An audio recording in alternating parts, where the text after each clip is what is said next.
As a parent of kids in youth sports, I've seen firsthand how poor coaching, overcompeting, and negative sidelines can crush a kid's love for sports. That's why I recommend KLC Method Basketball. Coach Cam focuses on fundamentals, confidence, and true player development. No politics, no favorites, just real growth. If you have a K through 12th grader who wants to start or level up their game, give Coach Cam a call. KLC Method Basketball, where kids learn, grow, and fall in love with the game. Get started with Cam by clicking the link below.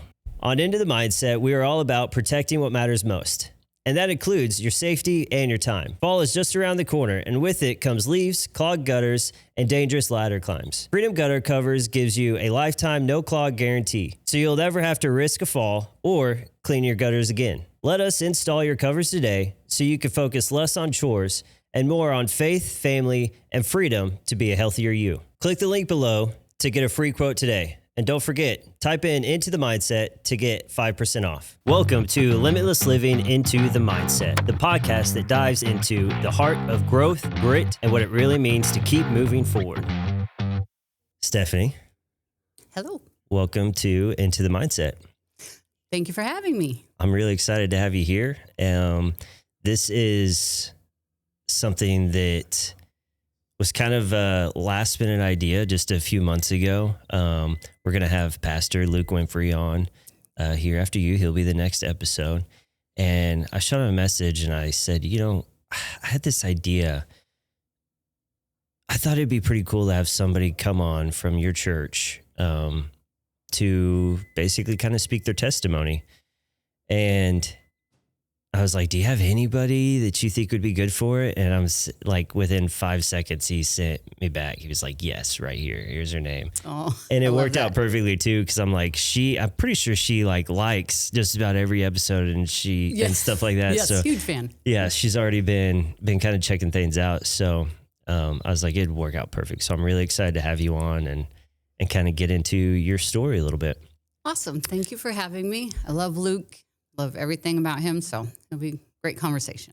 Well, good. So let's start off with just kind of, you had mentioned you and your husband met. Yes, so we actually went to high school together in the 90s, a long time ago. So we got married right out of high school. He went to boot camp for the Marine Corps. We have 2 girls, and just kind of had a, regular military marriage. We stayed mostly in Southern California. We did hit kind of a rocky point in our marriage around 2005. And I ended up being pregnant, got pregnant with Junior, who was our last child, our son, our only son. And so he kind of, from birth, kind of brought our family back together. And so he was born in 2006, and we were stationed in San Jose. That's where he was born at. Mm-hmm. And then eventually we went back to Camp Pendleton. In 2012, my husband was a few years out from retiring, and he got orders to Fort Leonard Wood, Missouri, for his final leg in the Marine Corps. So that's where we went, and we ended up in Crocker for a little bit. We bought a house there. Okay. And once Junior, our other girls were older. The oldest had graduated high school already, and our middle one was in high school. She graduated and moved out, so we just had Junior left in the house. And we decided that for his high school years and the rest of junior high, we wanted to give him a better school because Crocker's really small, and he was really athletic, loved sports. So we decided to move from there. And we did a lot of research and found Lebanon, and we're like, that's where we need to go. The schools there are just really awesome. So that's how we ended up here. Okay, wow. I always love hearing when people aren't from here. I always love hearing the story of like how they got to our little town of Lebanon. Yes. Yeah. And for the most part, it's usually military related because of Fort Leonard Wood and things like that. So where did you guys go to high school at? We went in the Bay Area, James Logan High School in Hayward. Okay. Hayward, Union City, California. So you grew up in California? Yes. Yep. Born and raised. All my kids are born in California. my husband was actually born in Lima, Peru, and he Okay. came here to the United States when he was 4. Okay. So, Okay. Can you tell me a little bit about that and just how his family? his parents, he's the baby of his family. He has 2 older siblings. His parents wanted to come over for better opportunities when they were younger, and they originally were in New York and then came to California, and that's where he grew up. And if you talk to him, you can't even tell he speaks Spanish fluently. It was his first language, but you'd never know just by talking to him. Yeah. But he was naturalized. He got his citizenship when he was in the Marine Corps. Yeah. My wife's dad, he is from Cuba. Okay. And came over here, I think his 60s or 70s or something like that, on kind of a, Yep. I don't know. I can't really get in like to all of, he came over and basically worked in like prisons and things like that for a few years and earned his citizenship through that way and everything like that. But he had came over from Cuba, and he's like still till this day, he'll be saying things to me and I'm like, I don't understand what you're a saying. word that you're saying right now. He's like, funny. I'm speaking English to you. I'm like, no, you're not. It's not the same. It's not the same English. That's not the same. Yours and I is different, but That is funny. no, but he's awesome and everything. And I enjoy just, getting to know a little bit about his culture and stuff like that as well. So that's always fun. So that's why I was curious, how they kind of came over and. Yep, they came from Peru in the 70s. 70s, okay. So and then they the came same time. back. My husband was born in 79, so they came back when he was 4, so in 83 or so. Gotcha. So he's out of the military now? Yes, he retired in 2018. So what was it that kind of wanted you guys, or made you guys want to stay here after he was out of the military and everybody? When we first got stationed here, actually, coming from California, from Southern California, we were right on the beach. We were in Oceanside. Yeah, that's why I'm asking this question. Yeah. That just doesn't. With the first 2 years we were here, we were like, what in the world? Like, there is no way. Everything is just slower, and people are just kind of like, I even hear that we talk slower. Yeah. Just like there's no like sense of purpose anywhere. But after a while, that really kind of grew on us, and just kind of slowing down, and enjoying life was just a lot more appealing. And then once he was getting ready to retire, we realized, well, even if we wanted to, you can't afford to live in California anyway. So it's just not going to happen. Yeah, I think it's still definitely more affordable here than California, definitely. Tremendously, but I think it's getting difficult just about everywhere these days for stuff like that. Yeah, where we went to high school at in the Bay Area, I lived with my dad in a modest 3-bedroom, 2-bath house in a neighborhood, nothing fancy. Those houses are going for almost $1 million now. Yeah. And like here, it would be a $200,000 house, maybe, just nothing fancy. And it's absurd. Yeah. It's wild. I remember my wife and I, our first house, 2-bed, 1-bath, it was like 72,000. Right. Like where are those days? No, those are long gone for sure. I wish, I tell her all the time, like, we should have kept that house. We shouldn't have sold it. We should have held on to it. And I know it'd be a great little Airbnb now or something like that. It was like, we should have held on to that thing. But, so tell me a little bit about your kids. My kids, let's see. So we have 3 kids. Mm-hmm. Our oldest is 30, Eilina. Raina's 27. I always get her age wrong. She's the middle child. And so am I. So even I forget my own age. I know, me too. I'm like, whatever, it doesn't matter. But and then our youngest is Junior. He's 19, or he would be 19, today. Yeah. They're all really, really great kids. Like I said, Junior was he was kind of like a oops, So him and our oldest have a 10-year gap, and then him and our middle daughter have I think a 7-year gap. So he was always like the baby, you know. Yeah. Take your brother with you when you go to the store, to Even the park. Even the sisters had a hand in taking care of him a little bit. Yes, absolutely. They did. And a huge hand, you know, I should say. Junior was really, really attached to his sisters. He loved them very much. And they had a huge part in raising him because he was, you know, very like manly and alpha and, you know, well, that's what he likes you to think. But he also has been raised by nothing but women, you know. So my husband was deployed a lot. So he was just in the house with all of us. And so he, you know, got his hair done and his makeup done and everything. So he had a good sensitive side to him. I'm just like imagining I don't know if you watched SNL in the last like year or so, but Marcelo from SNL, like his stories of his mom and stuff and how he got treated. And he was like, I don't go to the barbershop. I go to the salon. Yes. No, that's exactly it. So. I have pictures of Junior laying back in a seat and my daughter, plucking his eyebrows and getting like a face mask and everything. He loved it. So. Yeah. You know, like the alpha side of a male is like, no, we can't do that stuff. And Early. then you go to the salon and they lean you back in the chair and they start to wash your hair and everything. And you're like, and all goes this out is the window. fine. Yep. No, I'm going to accept this and absolutely. be okay with it. Yes. My mom always took me to salons too growing up. And now I'm like, I'm all about that. Yeah. Whenever Junior got his hair cut, he'd always go to my hairstylist and like he wouldn't go to a barbershop or anything. He'd be like, well, I don't want it like buzzed. Yeah. Or the only one he would go to. I want to be pampered and taken care of. He would go to Jason Starnes at Buzz Cuts, but that's the only person he would go to other than a hairstylist. Yeah. Yeah. I'm all for the salon side of it and everything.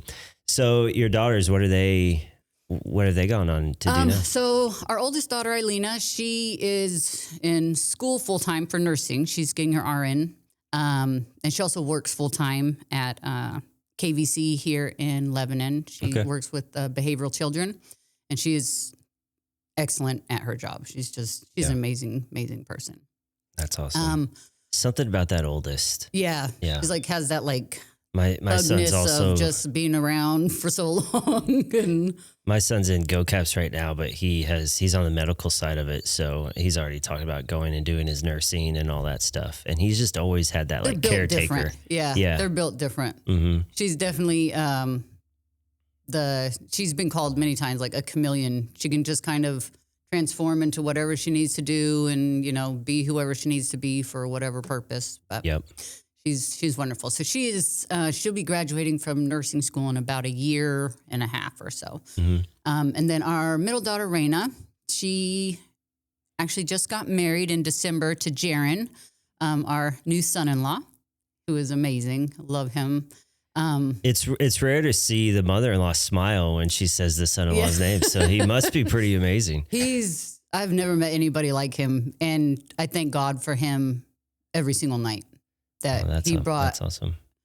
him into Raina's life and into our life, really, because as our story goes on, you'll kind of see how he just evolved into our family, and they can never divorce because he's here to stay. So, but they actually are team truck drivers, so they're long haul truck drivers on the road. They go from California to Florida to New York, all over the country.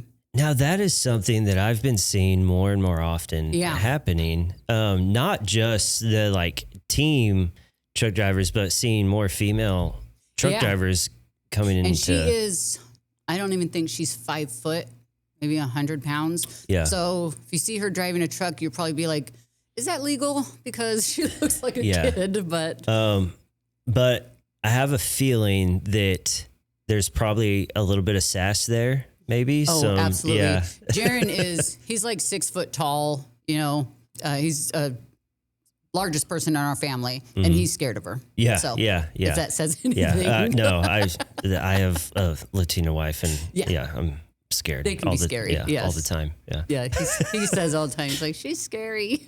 I'm like, I know, honey. Yeah. I know. But they're on the road for 9 weeks and then they come home for 10 days. So that's all we get to see them right now, but they're saving to buy a house. They're hopefully about halfway done with that. So, another year or two, they should be finished, and they're going to build a house on our property. So we'll have a little commune where the grandkids can just kind of run around. That's the way to go. That's the dream. That's my dream. We live across the street from my parents, and it's so nice. God bless. For everybody. It's nice as parents to be like, go across the street. Yes. go to see grandma. Grandma and Pop's house because we need a break. But then they get over there and hear the knock on the door, and they're just as excited to see the kids and everything. So yes. A lot of times sometimes we'll call, but most of the time it's just, my daughter, who we were talking about before, she's, my only daughter, also the youngest, the baby. So she gets everything and stuff. She'll just decide on a whim, I'm going across the street. All right. And we'll call a few minutes later. We're like, do you have our daughter? Oh yeah. She came over. Have our daughter. That's what I'm hoping for. Yeah. Yes. That is my prayer. Absolutely. So it's really nice. And I hope that happens for you too, because it's really exciting. That is like my lifelong dream is just to live somewhere. I don't want like a mansion and all this money. I just want to be close to my kids and my grandkids, and just live a happy life. Yeah, be with family. Be with family. It's the most important thing, honestly.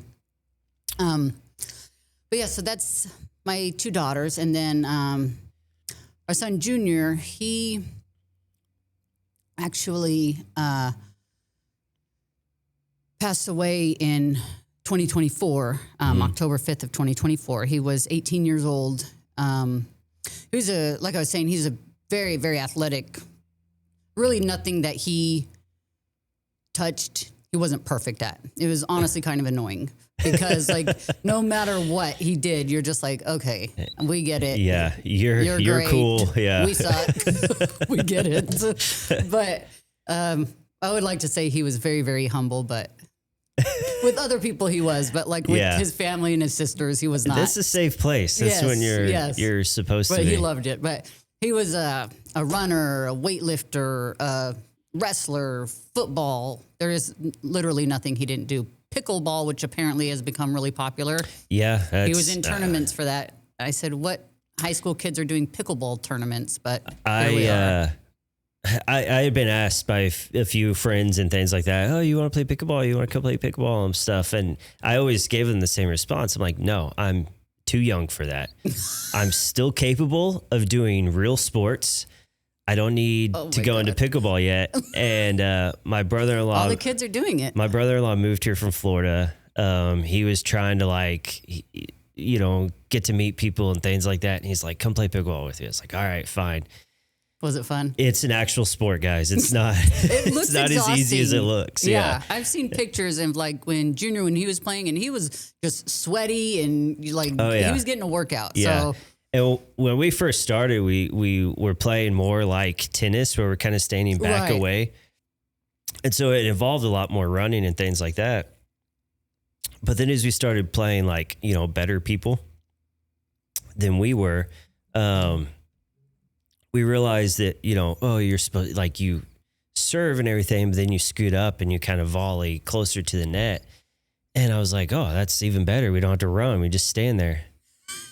You know how hard that is to stand there and hit it back and forth like that? Oh my God. All right. So it humbled me tremendously because I always tell people, I'm like, no, I'm a true athlete. I don't need your old man sport. And then I get there and I'm like, I'm an old man. Yes. So yeah, I hear ya. More kids get involved with pickleball. It's not just for the old guys. Yep. I haven't played yet, but here we are. But, so Junior was a great athlete. We moved here to Lebanon when he was going into 8th grade, and we were just kind of coming off the pandemic. So this was in late 2020, where everything was just so wild. Still, it was like the wild, wild west everywhere, masks and no bread and no toilet paper. And it was like The Walking Dead. So we moved here, and school was I think they were just getting off of online schooling, where you can go back into class, but you didn't have to. But anyway, so he started at Lebanon Middle School here in 8th grade. And that's where he met his friends that they stayed in a friend group until his passing. I was going to say, it really shows his character and what kind of person he truly was to come into a new school, a new town, and everything in 8th grade during, after a pandemic where everybody's kind of like still locked inside / right. Yeah. There's not as much social time as what, you typically Definitely, would get. yeah. And yet he still was able to create a bond and a legacy here for himself in that short time. Just really speaks to what kind of person he was and what kind of character he was. Absolutely. Yeah, I agree so much. And the quality of the people that he surrounds himself with, like his friends are just amazing young men, young women. He had a knack to be able to talk to anybody and, be able to get anybody to smile and feel comfortable and, make you think that whatever you were saying was important, and it was. He wasn't just giving you lip service. Like, he really valued people and their friendship. And he was just a really special kid. He was a good kid. On September 11th of 2024, earlier in September, he had decided that he was going to join the Marines, kind of after my husband. He had been talking about it. He wanted to join the Marines since he was a little kid. And then once he got a job in like 9th grade, then he kind of like went away from it a little bit, because he was like, oh, money. Like, I'm not going to the military. Are you crazy? So then he kind of like was doing an entrepreneurship thing where he was like, he read every book under the sun, real estate investing, certificates, IRAs, anything you can imagine. He read about it and wanted to do it. So then in the beginning of his senior year, I had a recruiter text me, and I guess they probably get a roster from the school of phone numbers, for seniors and stuff, and was like, hey, are you interested in joining the Marine Corps? And I texted him back because my husband was a recruiter, so I understand their job. It's not easy. So I said, no, I'm not. I'm a middle-aged lady, but I have a teenage son. And if you could talk him into it, that'd be great. So I gave him Junior's phone number, and I guess he called him. And we were laying in bed. My husband and I were watching a movie, and I hear a knock. And then Junior comes in. He's like, did you give my phone number to a recruiter? I said, what? Why? What happened? He said, I have an appointment with them tomorrow. I said, awesome. So they were good at their job. Yeah, I said good. So it worked. So anywho, September 11th, it's a very solemn day in this country. There's just a lot of history behind that day. But him and his best friend Fidel were in St. Louis at the MEP Center swearing in to the Marine Corps. So that's what they did that whole day. And Junior texted me that day and said, Mom, I don't feel good. I don't know what is wrong with me. He said, I have a headache. And he said, his words were, I feel like death. And I was like, that's weird. Have you been drinking water? How many energy drinks have you had today?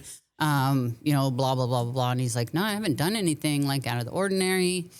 And by the time they'd left MEPS, they were there all day. By the time they left, he said he was feeling better and stuff, and he got home and he said he was feeling fine. And so never thought about it again. He was also training for a half marathon at that time because he was getting ready to do the Frog Hill half marathon, which was coming up October 5th. So he was training for that. And he left that morning to go to the marathon. He had to leave a little bit early. We were all going, of course, to watch him, cross the finish line and everything. And he left about, I think it was 5:30 or 6 o'clock in the morning. I walked into the door. He said he was a little bit nervous. And I said, you're going to do fine. You've trained, just. It doesn't go away. No. Yeah. I said, just, be yourself. And I had ran the Frog Hill in 2015. So I was like, if your mom can do it, you can do it. So he was like, okay, yeah, I got it. But I gave him a hug and told him how much I loved him. He left. he called me when he got there and was like, I don't know where I'm going. Where am I? So I kind of walk him through it, and he finally found the spot, and then we hung up, and that was the last time I ever talked to him. Wow. And when he left that morning, when I gave him that hug, that was the last hug I ever gave him.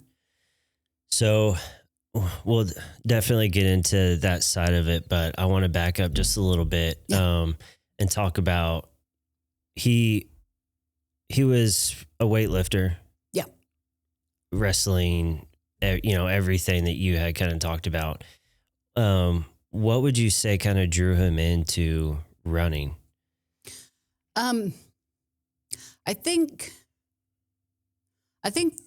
first he wanted to get conditioned because he was joining the Marines. For the Marines. But even before that, he did track. He did the 400, and he would tell you to this day, he was 1 second off, but he thinks that the clock was wrong because he thinks that he should have had it. But he was 1 second off from holding the record at the middle school for the 400 boys.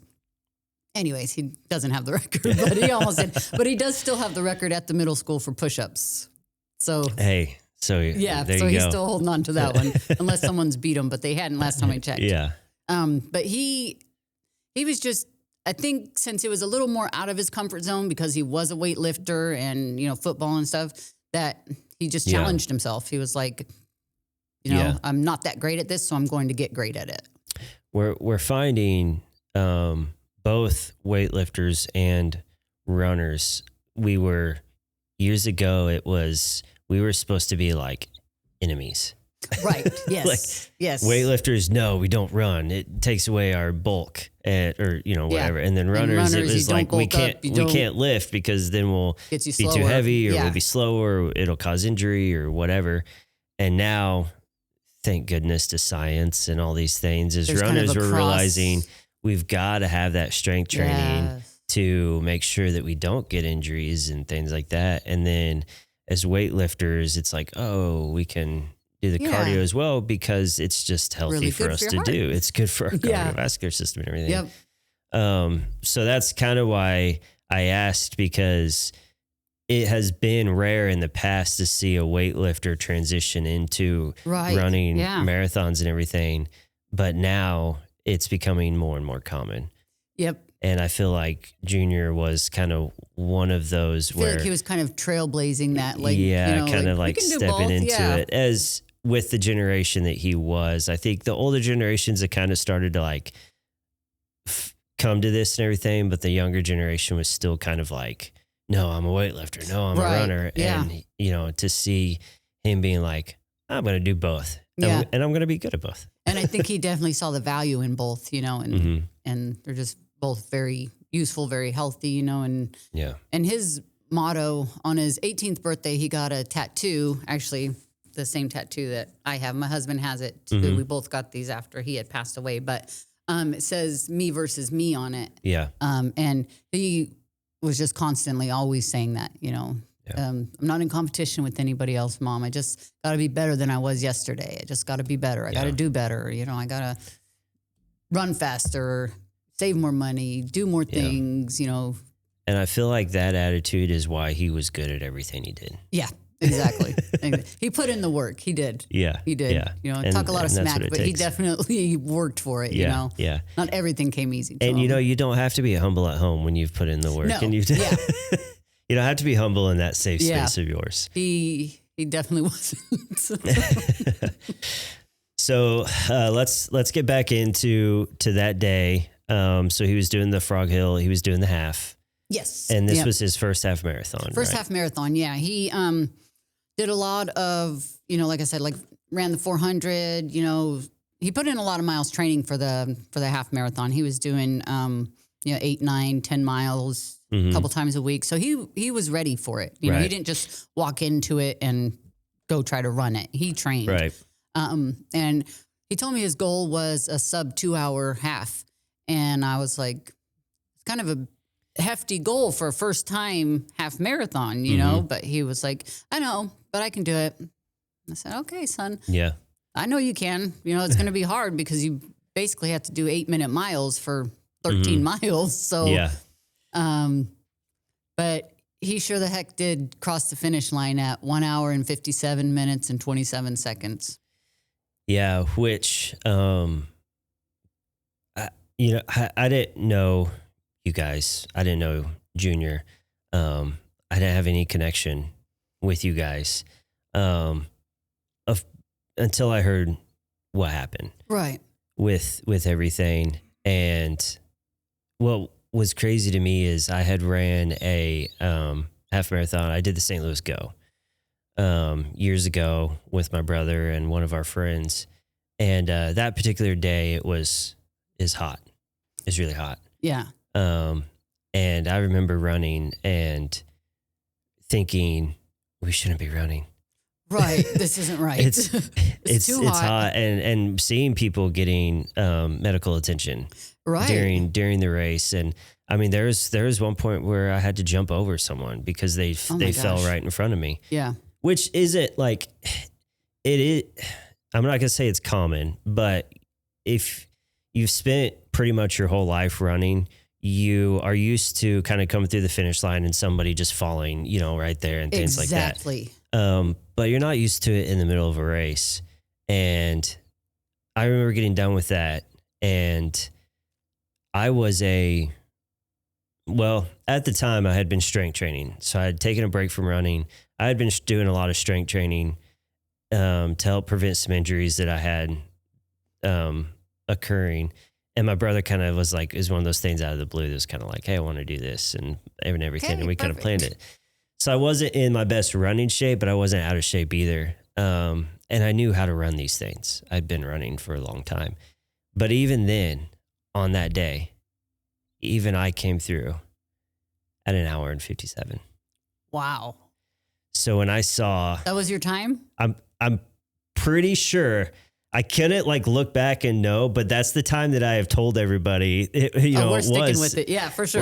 Like since, not even since Junior's thing, but since I ran the race. Like I remember I came in under 2 hours because I wasn't anticipating coming in under 2 hours. Right. It's a big deal. Yeah. So I was happy about that, but I say that to that struck me.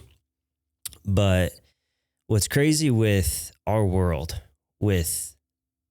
and not just running, weightlifting, sports in general, within the world of athletics, it's a family. And so I had no ties to you guys. I didn't know you. I didn't know him, but I felt it. Right. Yeah. In that moment. And I remember I don't even know what to say, with this. All I know is that this hurts. And I remember for me, I remember being angry was my first thing.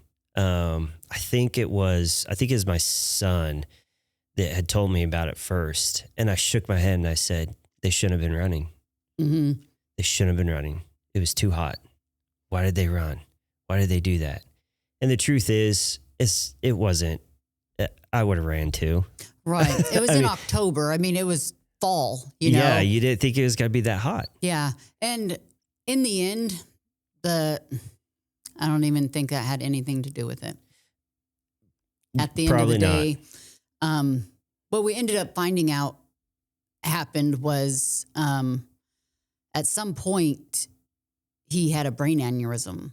I think it was probably right when he crossed the finish line. I don't know how he managed to get himself across the finish line, but he did. When he was coming up the final stretch, we were recording him. So we have video of him going across the finish line. And, he looks over to us and he throws up a peace sign, and is like, like I did it. And, we're just screaming. And I had this gentleman next to me who I didn't know who he was at the time. Mm-hmm. But as Junior was coming up the hill to cross the finish line, this guy had just gotten done running. Mm-hmm. And he said, "Is that your son?" And I said, "Yeah." And he said, "Oh, I'm waiting around for him because he helped me get up the hill. Because there's a really, really steep hill in the Frog Hill. Mm-hmm. And I've ran the Frog Hill twice and it's a doozy." So he said, we were having a rough time, and he was motivating me like, come on, you can do it. We got this. We've already come this far, basically get him up the hill. And he said, I wanted to wait for him. So he stood there and was waiting for Junior too. And I'm like, how in the heck did this guy make a friend when he's been, like what in the world? But once Junior crossed the finish line at 1:57.27, he just leaned over on the table. And like you said before, people collapse at the finish line. People are exhausted mentally, physically, just, and I thought that sometimes he could be a little bit dramatic. So I thought that he was just, getting all the extra attention that he could get from it. But he collapsed and then he wasn't getting up and we were like, what in the world? So I ran over there and at this point, everything is just happening so fast and so slow at the same time. Like you don't really know what's going on. Mm-hmm. And I was just like, Junior, get up. And he just wasn't responding. And, a couple times he was gasping for air. And then this gentleman who now I know his name's Javier and another gentleman named Larry, who I didn't know at the time either, they jumped right in and started giving him CPR. And, I called 911 and was on the phone with them for what seemed like forever. Mm-hmm. And, they're just telling me, is he breathing? Are they giving him CPR? And I'm like, I don't know. They're trying. I don't know what's going on. And I'm like, why can't you guys get somebody here? And it turns out, it felt like a lifetime that it took medics to get there, but it was 70 seconds. They were already on scene. It just took them 70 seconds to get to us. But when you're in that state of like shock and panic, mm-hmm. where time just really doesn't have any meaning. Yeah. Or existence. You can't tell like how long it's been. It's just so wild to even think about. But it turns out that, they gave him CPR that whole time, transferred him in the ambulance, gave him CPR. They worked on him for 45 minutes. They transferred him to Gilwalk on Fort Leonard Wood.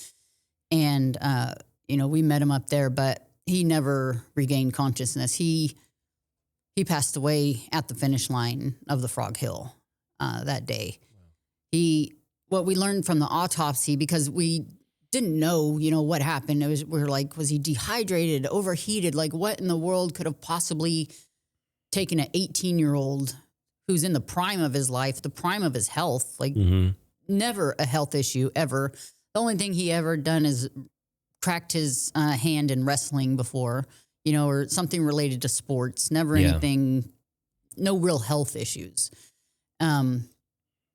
But what he ended up having, they said they couldn't tell if it was something from birth, something that maybe had happened during sports, but he had a cerebral vascular malfunction. So a vein going up to his brain, like in his brainstem, that was malformed. Mm-hmm. So at some point in the structure of the vein, it was just not how it was supposed to be. And that day he hemorrhaged from it.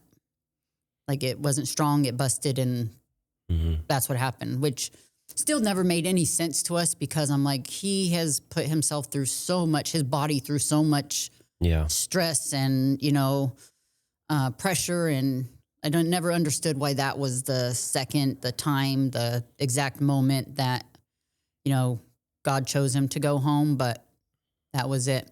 But to rewind 1 year before that, in 2023, Junior comes and tells me and his dad, he said, I want to get baptized. He had been going to the Wednesday night they have for teens at mm-hmm. First Baptist Church. And he said, I want to get baptized. I'm going to get baptized this Sunday if you guys want to go. So we're like, yeah, of course we want to go. So I immediately, I'm like, we got to, get him something nice to commemorate this. So I ordered him a gold cross, which he wore every single day until he passed away. But he was baptized that Sunday in church. It was October 22nd of 2023. Pastor Luke baptized him at First Baptist Church. And he had been friends with Luke for a long time because Luke also ministers to the football team. Mm-hmm. So that's how Junior knew him. And then Junior's friend, Jax, who was also on the football team, was always telling Junior, you know, come to church, come to the teen nights or whatever, you know. And so he chipped away at him, and eventually Junior was going. And then, you know, he wanted to get baptized, and then kind of took his spirituality, you know, he took it by the reins and just kind of went on with it himself. Well, but it's because he didn't do anything, you know, halfway. Yeah, absolutely. When he passed away, actually, you know, we had left his room like it was for a long time. But we have a 2-story house. Everything is on the first floor, and then we have a basement, which just really has like all our taxidermy stuff in it. And there's a bedroom down there with a bathroom. And Junior had moved down there, you know, once he turned, I think, 17 or so. So he kind of had his own apartment down there. It has a washer, dryer, bathroom, everything except for a kitchen. Yeah. So he basically lived down there. But after he passed away, you know, we just really can't bring ourselves to repurpose his room or do anything in the basement. And so really the only solution we could find was we need to move. We need to downsize, you know, because we can't sit here with a 1,000 square foot basement that we don't use. It just doesn't make any sense. So we are in the process of moving right now. But I don't know where else. Yeah, I couldn't even imagine. So I want to go back to that day and kind of how everything happened. I mean, it was one of those things that they were giving CPR and they were doing everything, but there was nothing that could have been done in that moment. And that was kind of my point. I got sidetracked, but that was my point of, you know, he had passed away right then and right there. And, you know, the Larry and Javier who were giving him CPR, you know, I had let both of them know, like, hey, this is what happened, you know, and our family thanks you from the bottom of our hearts. And I'm sorry that you had to even do that. But there was nothing that you could have done, because I didn't want them to have some sort of guilt, you know, of trying to save him and they couldn't or something. You know, there was nothing anybody could do. It was just over. But what an amazing part of his legacy that one of the last things he was doing was encouraging. Right. And when he told me that story, you know, I just was amazed and not surprised at all. Yeah. That's what Junior was doing. I know at Life Point, they had talked about him soon after that he had passed away. And one lady was like, I never met him before. I had one interaction with him in all my life, and I was out running and I passed him and he gave me a high five and said, good job. Yeah. And I just thought that was amazing, you know, because as parents, I always say, you know, I know who my kids are when they're around me. I know who they are when they're in the house. You know, I know who they are when they're around family. I don't know who they are when they're out in the world when I'm not there. You know, I don't know what, I can only pray that they're good human beings. I know they're good human beings, but I hope that it shows, you know, that they reflect that out there. And every story that I've ever heard about Junior has showed me that he was a very good human being. Yeah. There's one of the big reasons I love the sport of running so much is because of that aspect of yes, it. It's a community. It really is. It is very much a community. There's a lot of encouraging that happens. But one thing you find is, and I've been at fault for this as well, you start to get to where I'll give high fives and I'll say good job. And it's just because it's part of the run. Right. But then you meet those people that when they say it, you genuinely feel it. And hearing that story, you could tell for that guy to stand around and wait, it meant he genuinely felt that. Yeah. And it takes special people that do that. And again, I never met Junior. I never got to interact with him at all. As I'm talking to you, I really wish that I could have, because him and I sound a lot alike. But what's really cool is through this and through just the bond of running itself and the community, our house is just off of Ashley Park. When I sit on my back porch, I'm looking directly at Rudy's bench. You're kidding. No, it's right off my backyard. Oh my God, that's amazing. And every day, not every day, because I don't run every day, but whenever I go over there to start my run, there's the sign. It's actually in the video before but there's a sign that I high five right before I go. And after hearing this story, I think I'm going to have to start high fiving the bench as I go. That would be awesome. That would be amazing. Just maybe I'll feel a little bit of that encouragement. Yes. Well, since you live over there, then I have to just throw this in that June 13th, we're doing a Run Like Rudy in Ashley Park. So we're going to be right in your backyard. Yep. I've seen yes, some of the posts for it and stuff. Honored if you'd come out and do it with us. Yeah. It's just a 5K. It's not being competitive. I saw it, and I've been able to build back into running. I had some hill detachment issues and stuff that I've been dealing with, but I'm getting back into running, and part of that was for that reason. It's like, I got to be ready for this. Awesome. I don't care how bad it hurts. We're doing it. And we're just doing a closed course just around Ashley Park 3 times, and we're going to start at his bench. So, and FBC volunteered to provide the drinks and stuff, and then we're going to do like donuts or something, just something fun. So, and June 13th is mine and my husband's. It's going to be our 28th wedding anniversary. Yeah. So how special. Yeah. No, that's really cool. And just being able to, again, share that every time I get to go for a run. That even is though so cool. I never met him, it just builds that community. So, I mean, look at that. He's still encouraging and that's and amazing. everything. I love that. So I want to get into you guys a little bit and talk about, you were talking about Junior and his baptism and his kind of walk with Christ and everything like that. I want to get into your guys a little bit.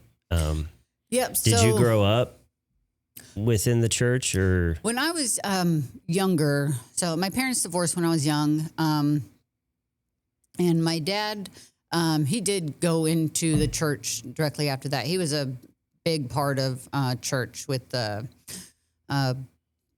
prayer team. He was big on the music. You know, there was no instrument he couldn't play. So, but that was kind of his thing. And we just always kind of looked at him like a fanatic and, you know, oh God, everyone's going to see us praying before we eat at In-N-Out or something, you know? So, I love that you said In-N-Out, like such California. So California, I know.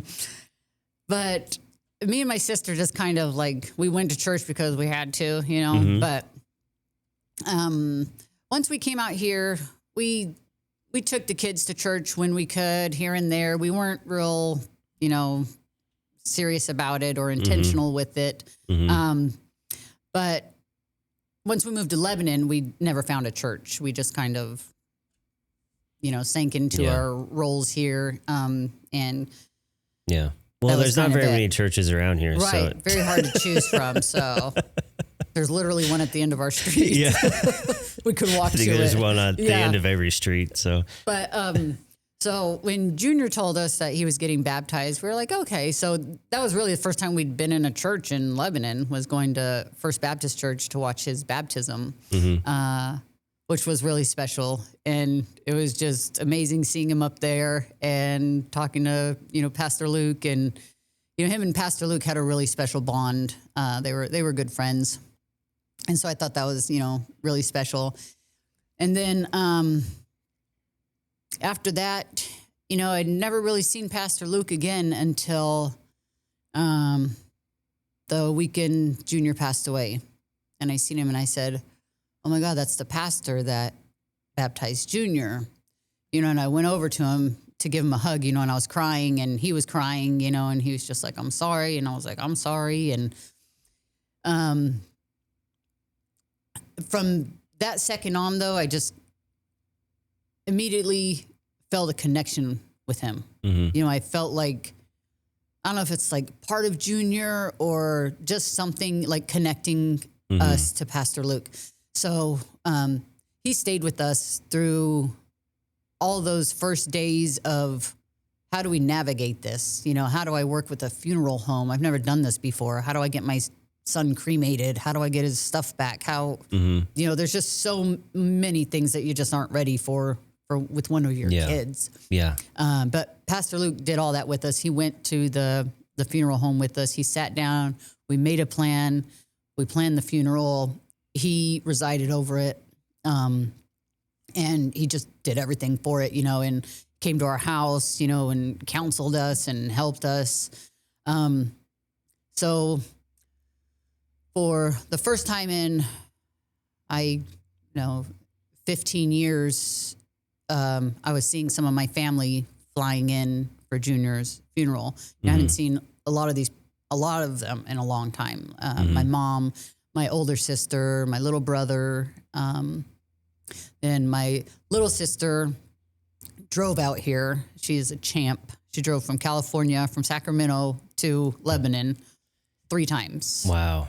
3 times to be here for all of the things that we were doing for Junior. And again, this past October, we all ran the Frog Hill in his honor, and she drove out here for that. But anywho, I digress. But so my family, we all got together. It was my daughter's idea. She was like, I want to get baptized. You know, she had already been thinking about it, and she was like, it just seems right, you know? So I was like, well, maybe we can do it together because I want to do it too.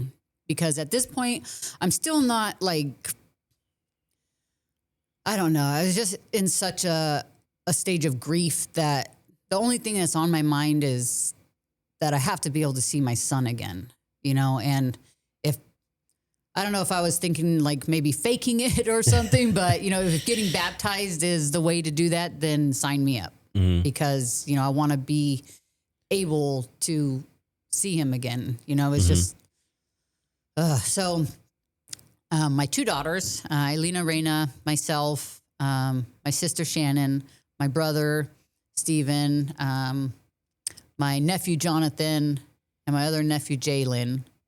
I think there was 10 of us total. We did a mass baptism at FBC. Pastor Luke dunked all of us, all of us. He opened the church just for my family, which we took up an entire section of the church. You know, everyone who had come in for Junior's funeral came to watch us all get baptized.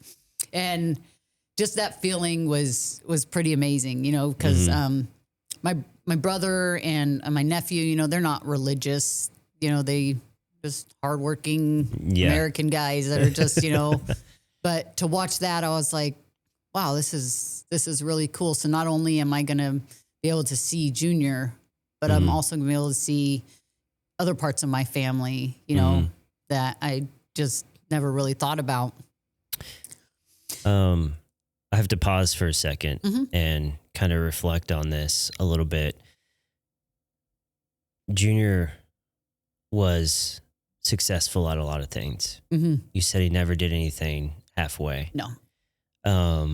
But at the age of 18, even though he was looking at going into the Marines, even though he had looked into entrepreneurship and all those things, he hadn't quite found his purpose. I think you just found it right there.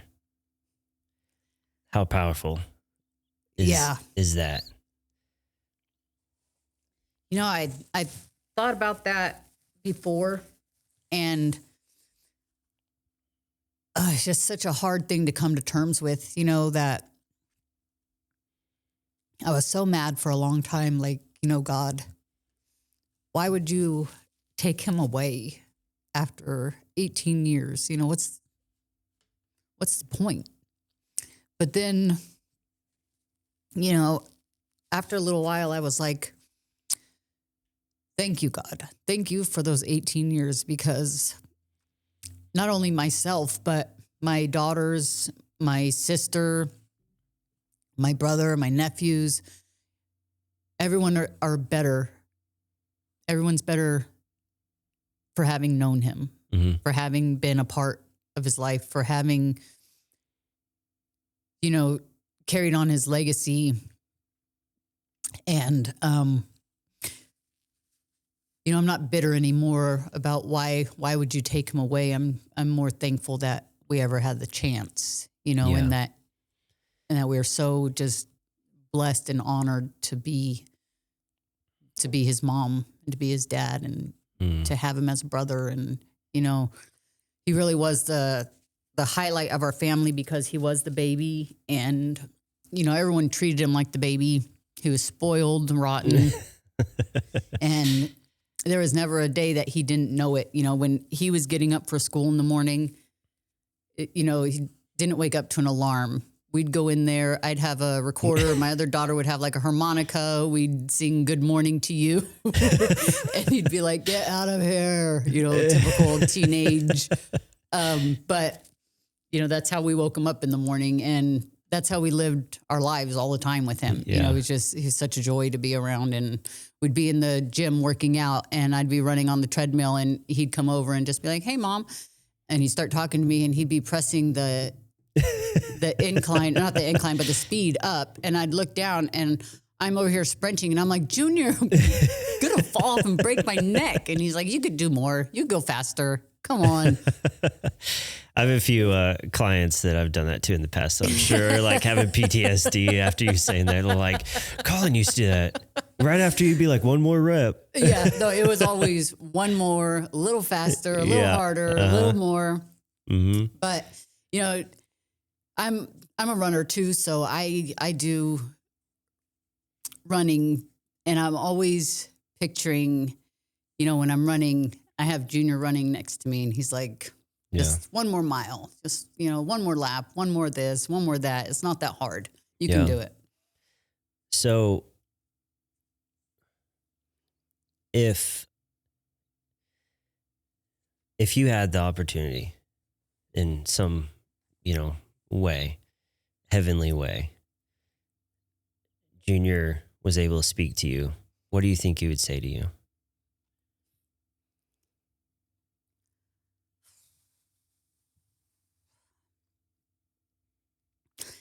I don't know, but knowing him, he would ask me why I didn't run yesterday. But I think he would say, I think he would say that out of all the things that he did when he was here, the most important and most valuable and most long-lived accomplishment that he made was just bringing so many people to Christ. And, just changing a lot of people's minds on eternity. Mm-hmm. And, this life is here and then it's gone. Yeah. And there's nothing you can do about it. Yeah. Whenever you were going through that, I kept thinking in my mind, we're not guaranteed this life. I mean, we know that. We don't know how long we're meant to be here. But as Christians in our faith, we are guaranteed eternity in heaven. And to hear you appreciate the time that you had with him, that's so powerful. And it means so much. You got 18 years with him that you weren't guaranteed. Right. And you were able to get that with him. And he was able to live an incredible life through that time. And now, instead of the anger and the burden and the questions and all that stuff, it's got to be a little comforting to know, like, he's living it up. Like, we're still down here struggling. We don't know, what our health insurance is going to be next week, right, or if we're going to be able to afford food or house or anything like that. And he's mortal things that we're dealing with. He's just up there just living it up and looking down on you and taking care of you guys. You say that at his funeral, I have a group of ladies, seniors that are my friends at the church. We have a lot in common. But anyways, one of them told me, you know, honey, he wouldn't come back if he could. And I remember in that instance, because that was before a lot of reckoning had happened, and, you know, I was still so deep in my grief, but I was just thinking, like, what in the world is she talking about? Of course he would come back, you know, like we were just still in so much shock and just despair. But now I know what she means. Like, I'm not in a hurry to, you know, die and go to heaven, but I'm ready. Like, whenever a good Lord calls me home, I'm ready for it. I'm here for it. I'm ready to go, because that is just the goal, right? Isn't that the goal for all of us? Don't we all want eternal, everlasting life? Yeah. Yeah. But the cool thing is that while we're still here, you can not only continue Junior's legacy, but you can continue Junior's mission. Because that's also what we're called to do. Absolutely. We're called to be disciples. So being able to do the 5Ks and be on podcasts like this and be able to tell your testimony and tell Junior's story and the rest of your family's story. I know a lot of attention seems to like fall towards Junior because of, you know, how everything happened and stuff, but you were talking about your whole family. He's the only reason I'm sitting here right now, though, honestly, because, you know, if things hadn't have happened the way that they did and everything kind of, you know, everything culminates to this moment right here. Yeah.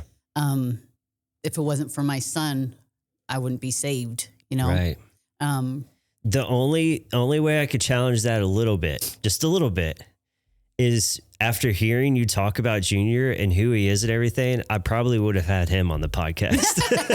Because I'm like, he would have, you know what? He would have been a perfect fit for what we're doing. I'll concede to that. Absolutely. Yeah. So I probably would have had him on the podcast, and both of you. And I would have been standing right in the background. Because something tells me that you know, even if things would have worked out differently, which I don't think they were meant to, but if they had, he still would have figured out a way to get you dunked in that tank. Yes, absolutely.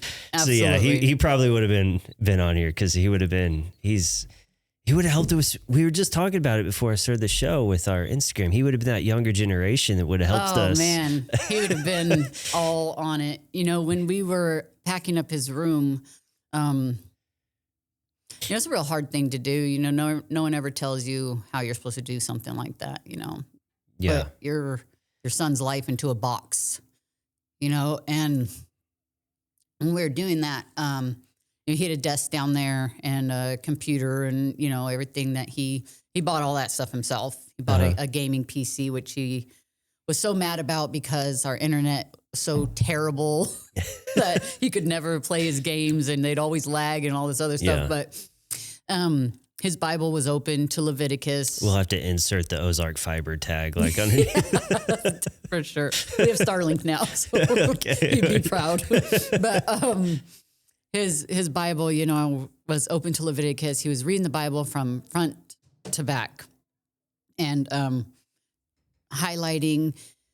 He had a board in his room that said, you know, read something, then go back and read it again, and then highlight something in it that'll, you know, make you remember what you just read.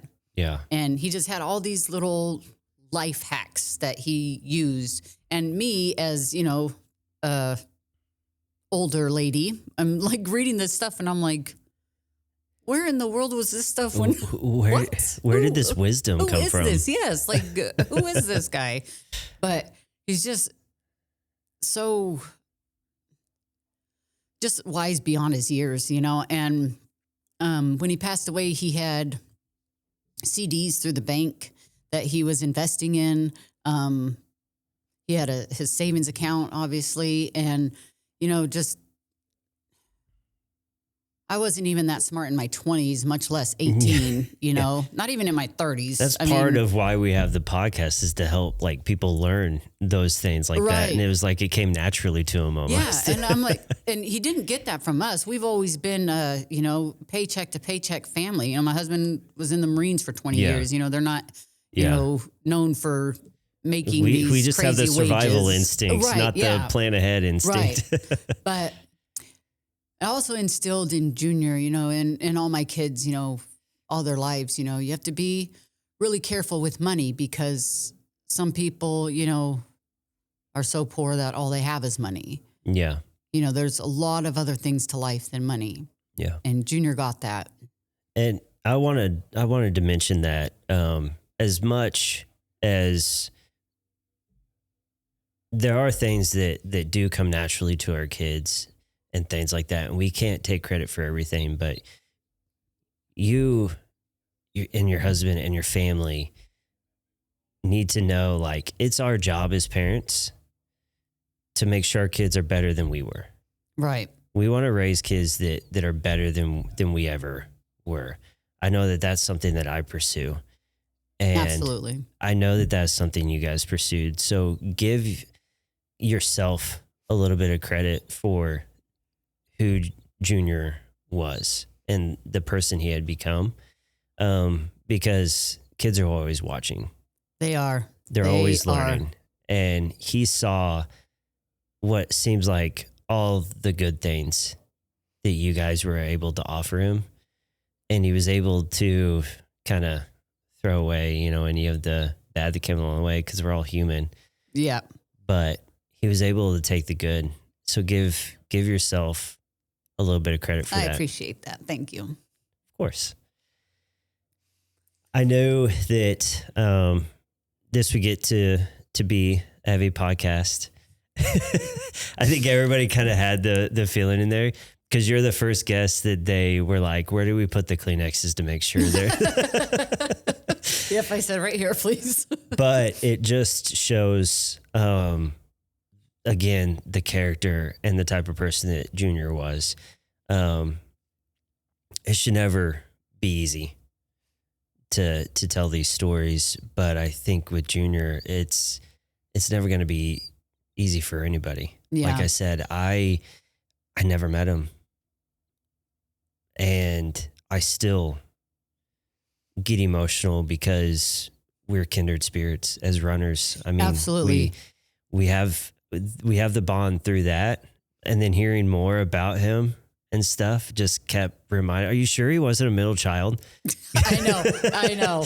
But it just, I feel so close to him and who he was. So with the running community, you're absolutely spot on when you say that it's a family. It is, even if you've never met someone before or seen them or heard of them. I didn't know anybody at the Frog Hill the day Junior ran it, but the race director and her husband, her name's Melissa, his name is Larry. You probably remember Larry from giving Junior CPR. But they are some of our best friends now. And the medal for this past Frog Hill had Junior's name on it, and it had Run Like Rudy. And the frog on the actual medal had his bib number on it, which they retired and, just put it on the frog now. And I thought, isn't that special? Powerful. Because he ran that race one time, and they retired his bib, and he's on the medal, which myself, my younger sister. Did they get his hair flow on the frog too? No. Yeah, he was also blessed with incredibly gorgeous hair, which was not fair to anybody in our family, who the rest of us are balding. So I ran the Frog Hill this past year with my younger sister, his best friend Fidel, Pastor Luke, and I knew a few other people there. Javier, the gentleman who stood and cheered Junior on as he was passing through and also gave him CPR, ran it again, and he got first place. And I thought that was really cool. And Yeah. So I just think the running community as a whole is just amazing because, and then another gentleman that I had never met in my life ran a Heroes Marathon in honor of Junior and gave his medal to me that he earned running this marathon and gave it to me and said, for your son, what an amazing human.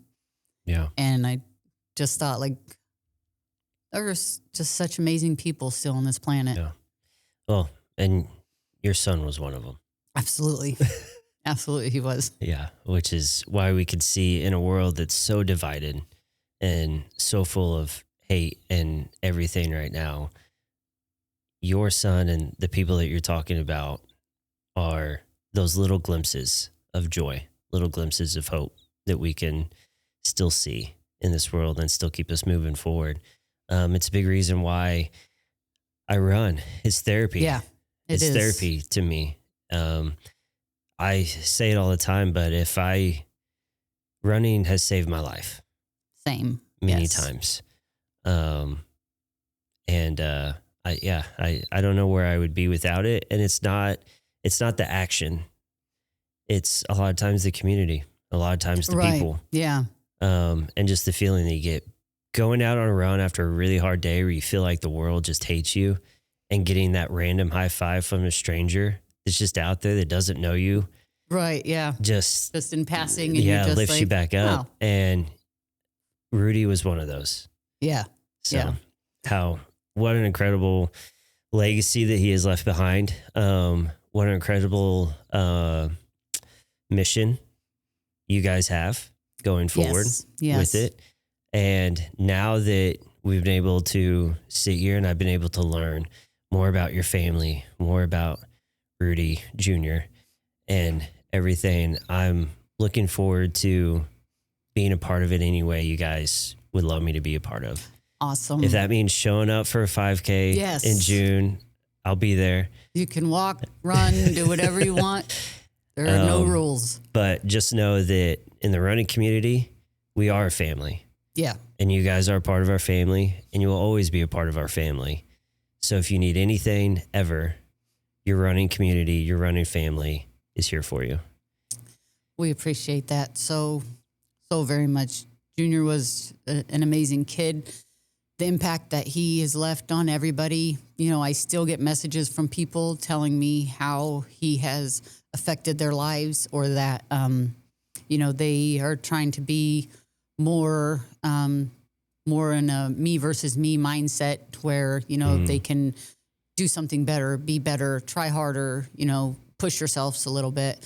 And I just think that's amazing. It's an amazing mindset to live by, but the fact that people are doing it, just warms my heart a lot. Yeah, it truly inspirational, and he'll continue to inspire for sure. Really excited. We have Pastor Luke, who dunked all of you guys. He did. He's coming in next, which is a big part of why we kind of set you guys up. So I'm excited to hear his side of everything as well. Not to cut you off, but he's so intertwined in my family. There's just, I told you my daughter got married in December. He married them. Which you was were really excited about that when you told me too, because you had sent a message and it was like all exclamation. Yes. One of the main reasons we're so happy is because Jaron, who is our son-in-law now, he knows, Junior was our only boy. And he told us that instead of Raina taking his name, he wanted to know if it would be okay if he took our last name. Wow. So he changed his name. So now that when we have grandkids, that we'll still have Zevallos kids. And it's just one of the many reasons why he's such a special guy. I told you earlier. Yeah. What a jerk, man. He's making us look bad. No, I know. That's incredible. I know. He's an amazing guy. But so Pastor Luke married them. Pastor Luke did the speech at Junior's birthday. We had a birthday celebration for Junior at Ashley Park. And Pastor Luke was there for us. He did the speech and the talking, and it's just every time I've ever called on him for anything, and most of the time I don't even have to. He just offers up. He's just always been there for our family, and he's just such an amazing guy. Yeah. Also, definitely one of those guys that is so nice it kind of is irritating. No, but we're really excited to sit down and talk to him. But I want to thank you so much for taking the time to be on here, for allowing me to learn more about your family, more about Junior's story. It's been weighing on me that I didn't know him. 'Cause he sounded like such an incredible person. And so when you agreed to this, I was really excited. Not because, I was going to get the exclusive, or because I was genuinely excited to know this person that I've heard so many good things about. Yeah. And to understand him. And now I'm really excited to see what happens next on this mission. Me too. As a parent, I can think one of my worst things that could possibly happen is that the world forgets that my son was ever here. And his legacy alone, is making sure that doesn't happen. And then we're just here just trying to help that along, Help that along, yeah. Spread the gospel all the way through. Yes, but God has saved my whole family, and my life is so much better since the day I got baptized, which is kind of a oxymoronic statement because I got baptized 2 weeks after my son died. But, there is still life. Yeah. Well, the day you came up out of the water, he was dancing and living it up in heaven. He was. And then I will just have to piggyback on that real quick. My husband wasn't with our little posse that got baptized a couple weeks after Junior's passing. But he came to it on his own terms. He actually attended the men's conference they did at the church in March, March of 25. And he came home and said, I think I'll get baptized tomorrow at church. And Pastor Luke baptized my husband at church in March following that. And I just know that Junior was like, what in the world? Because that's probably the last person he thought that would ever happen to. Well, so I know he was jumping for joy. Yeah. You never know what your life is capable of. You don't, and it can change in an instant. Yeah. In an instant.